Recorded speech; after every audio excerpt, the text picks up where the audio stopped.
Hello, people. It's your boy with the crazy hair, Joseph Brostar.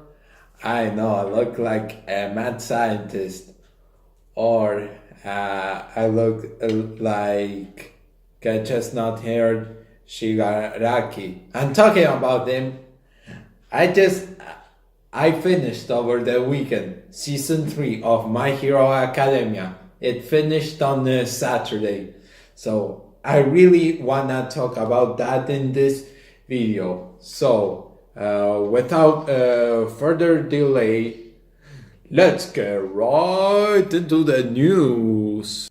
Okay, before I get started, I would just like to thank every single one of you beautiful, sexy, wholesome people that actually watch these videos, because I realize that they are not very good videos in terms of quality. The content I do, I'd say it's alright. But other than that, I don't edit manga videos. And I don't do really good with the thumbnails. So it's like I'm a lazy YouTuber. But it's just I got a lot on my plate right now. So I want to thank every single one of you who has watched at least one of my videos. Even if it was a couple of minutes, I still would like to thank you and to every single one of my subscribers.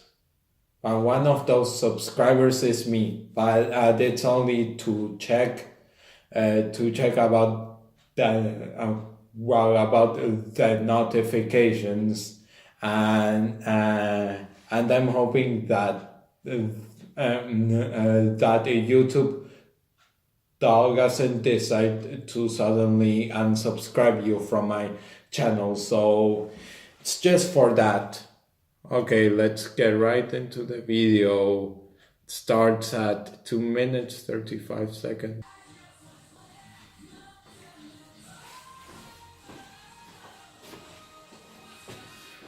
Hello, people.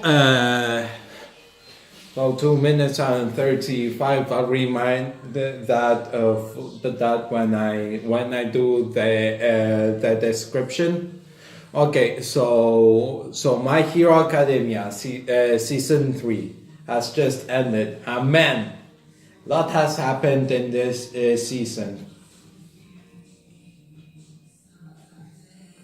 And I'm talking about things that actually do have an impact in the world around us. The first 2 seasons, the things that happened there, not a lot of them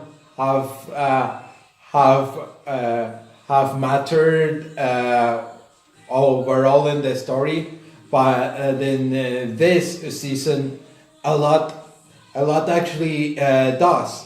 And I would tell you that and I will warn you that there will be some heavy spoilers for season 3. So if you haven't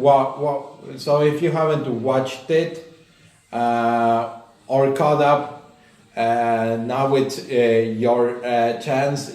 The guest video, hopefully it will still be here. Please, YouTube, please. I know I don't I don't ask much of you, but please, if this video can stay on.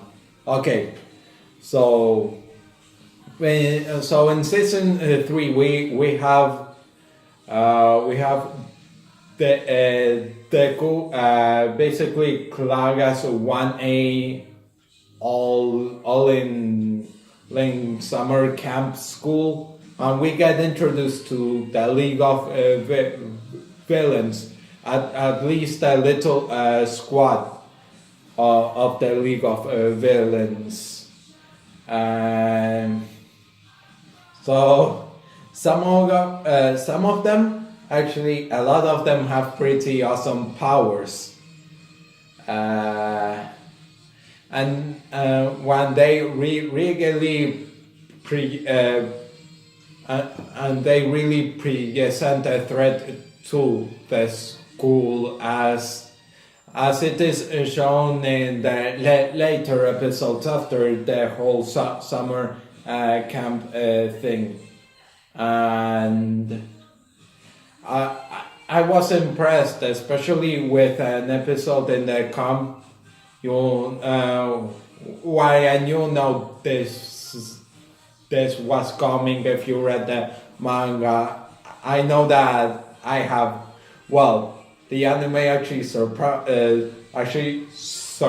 the place where I was in the manga.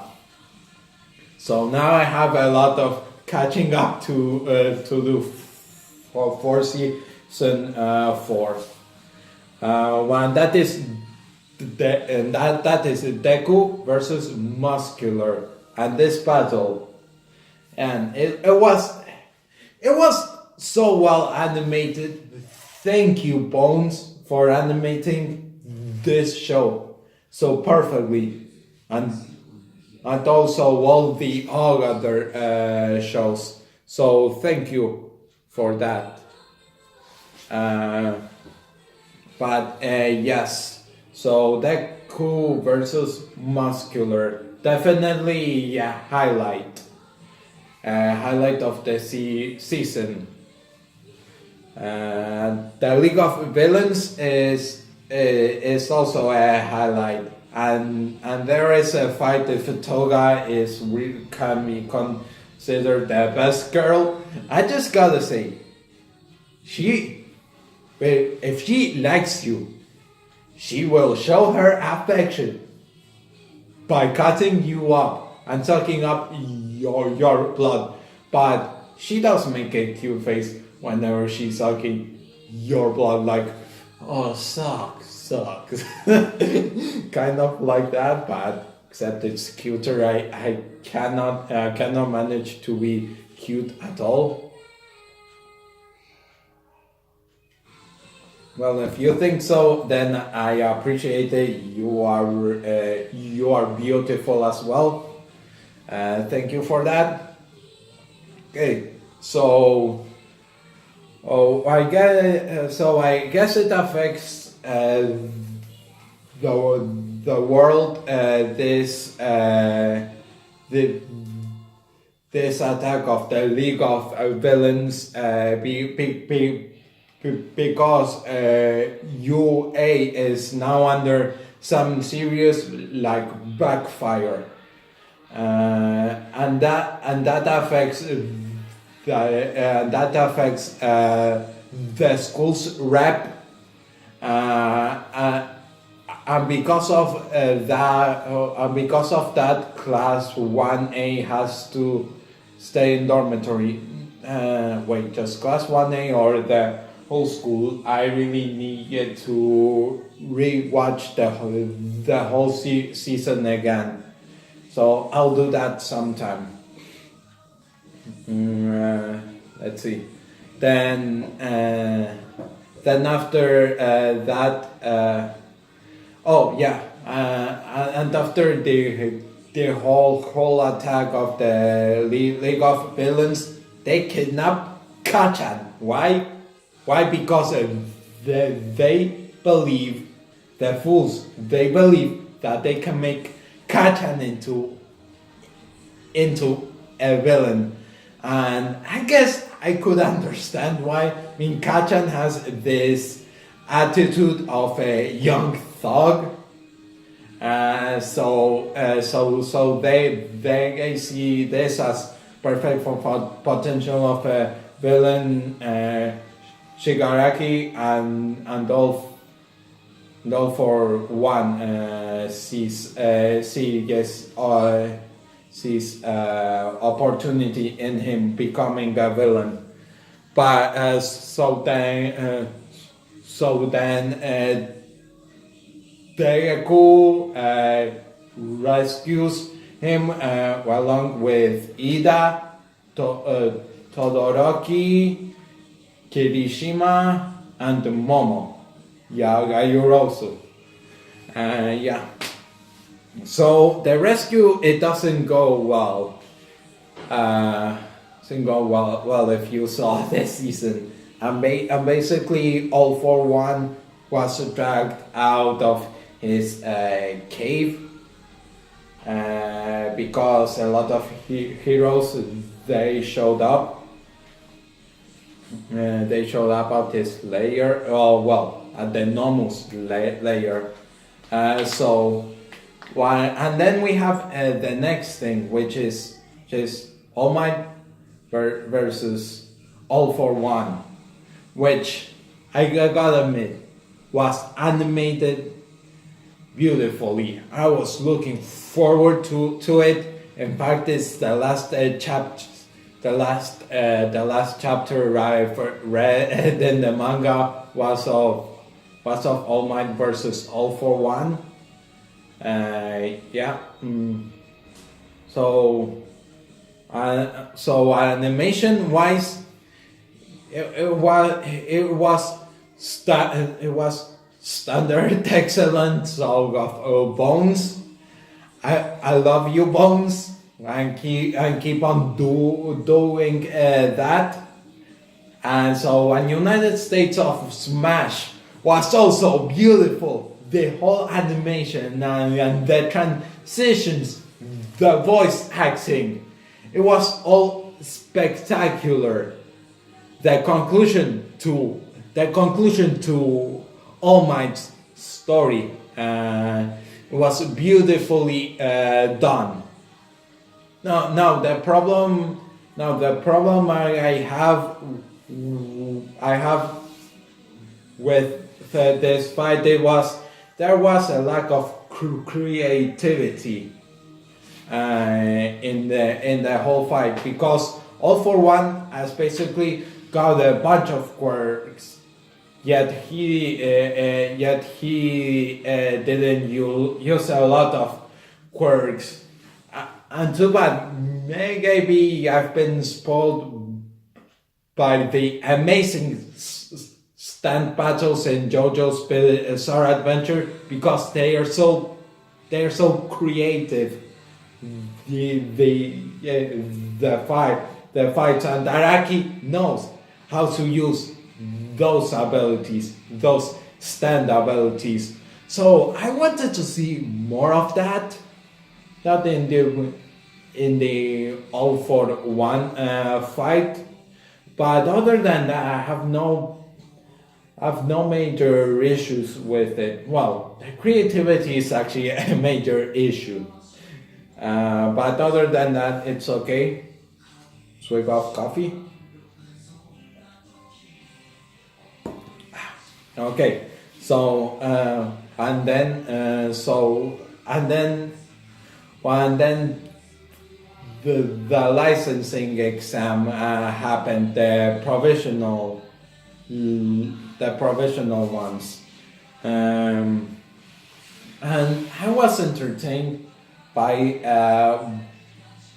that arc, but I was hoping that it wasn't dragged on for too long, and it was when when I left the manga at. So from that point on, I was just an anime only dude. Yeah, so it was well done. It gave more backstory to Todoroki, of being in his father's shadow. Before Deku converted him and made him realize that, and all that jazz, basically. So, when Deku passed, Todoroki failed, and when the Bakugo also failed. Why? Because of his attitude. He's not got a good attitude. He's got the attitude of the young thug kind of attitude. So that's why. He failed. That's why. So now so now because of that, Kacchan is angry at Deku because at the start of the series Deku had no quirk. He was just a quirkless dude, and Kacchan thought that he would be the best of the best. But then after 10 months, Deku came back with a quirk and proved Kacchan that Deku was actually the best of the best. So he was angry, and also Kacchan he felt guilty for All Might's suddenly retirement. If you watch the show, you can keep up with what I'm saying. But yeah, so basically they both fight, but Deku versus Kacchan part 2, because part 1 was in the first season, 5th episode I think. But yeah, so on this fight, they impacted them both. You can see them try and get along as they are in the house arrest. Deku for only 3 days. One Bakugo for 4 days, since he was the one who started the fight. So that actually can affect Kacchan in a severe way, because he has to take extra classes because he failed the guest exam. And he's been in house arrest for 4 days, and Deku has only been for 3 days. And he had already felt he lost a lot of progress that he could have done in those 3 days. So yeah, basically, if they get into more trouble, just like this fight, it can have a hindrance in their futures. So I hope that Kacchan has learned his lesson and doesn't pull that anymore, because that is not very cash money of him to I'm just saying that. So the next thing I have to say is that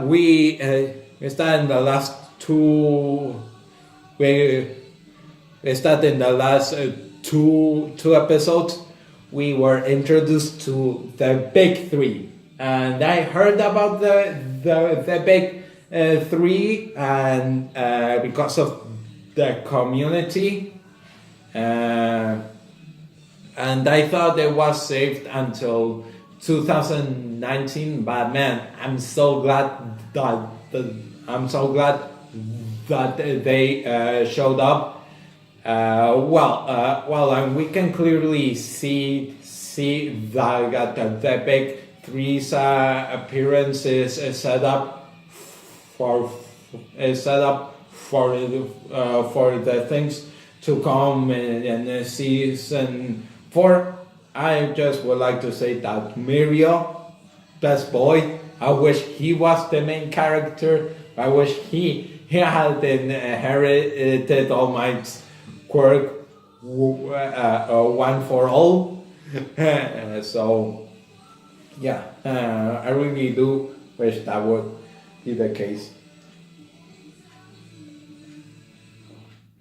But we also get backstory on Shigaraki, and it's similar to like X-Men, to the beginning of X-Men. I mean, in 2000, the 2000 film, that it started out with the Rogue and her boyfriend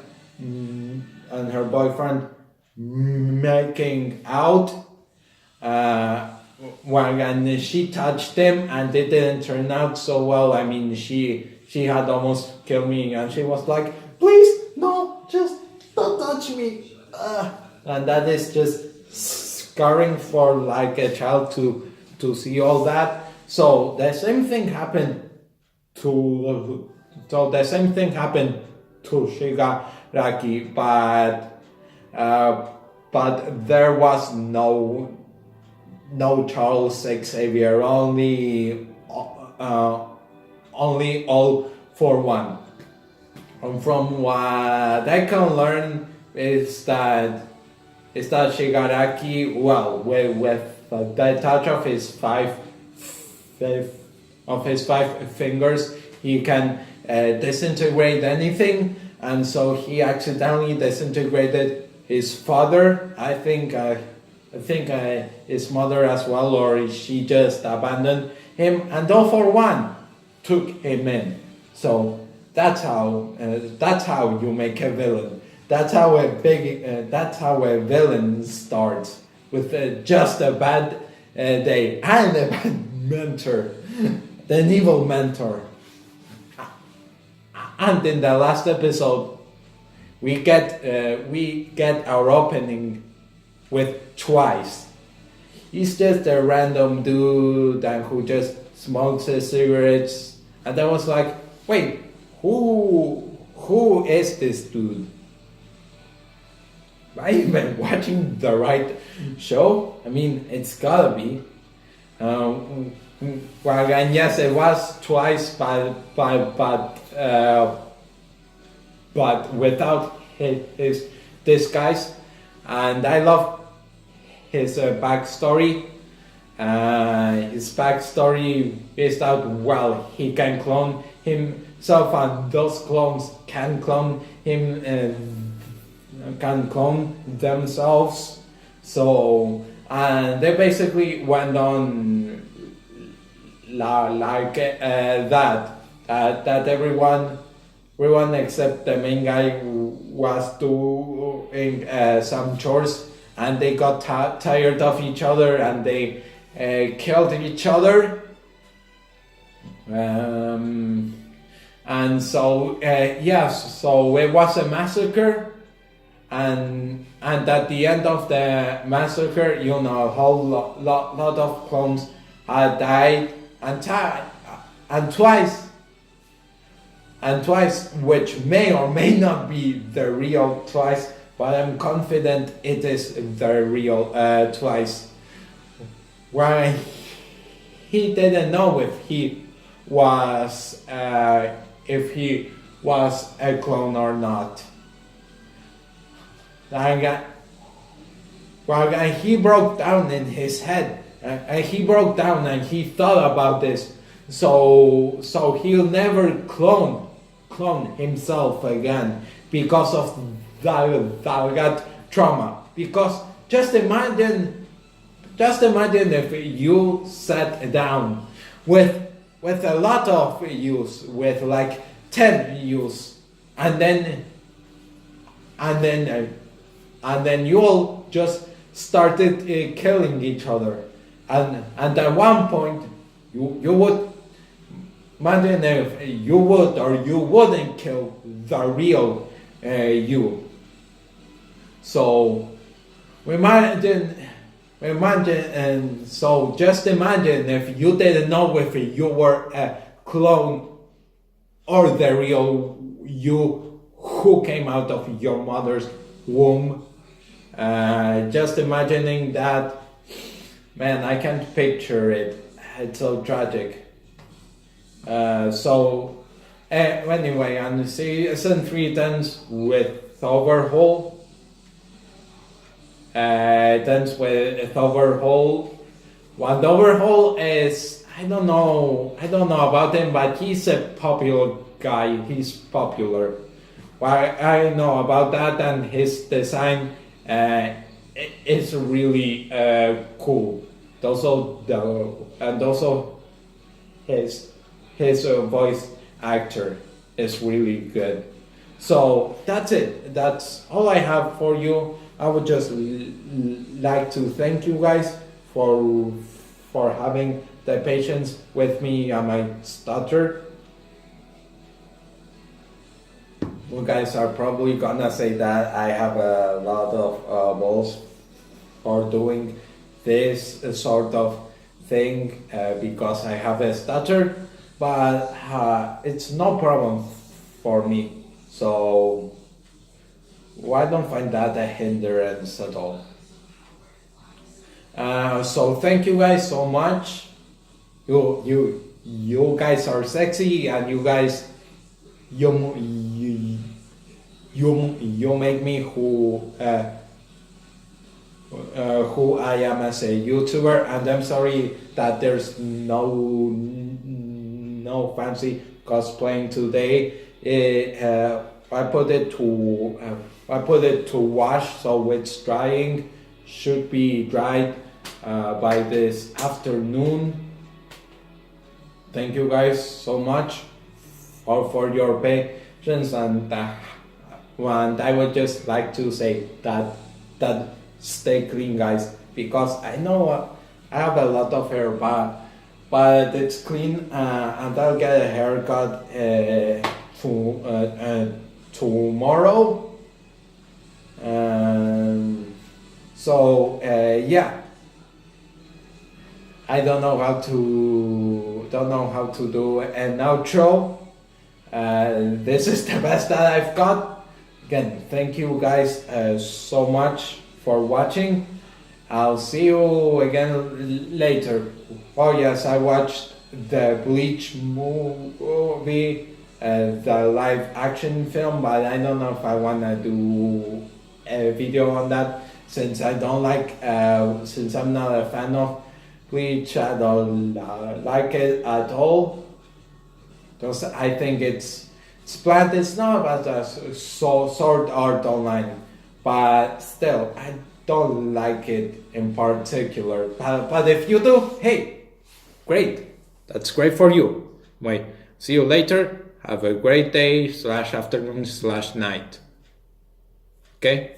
You take care. Stay safe, please.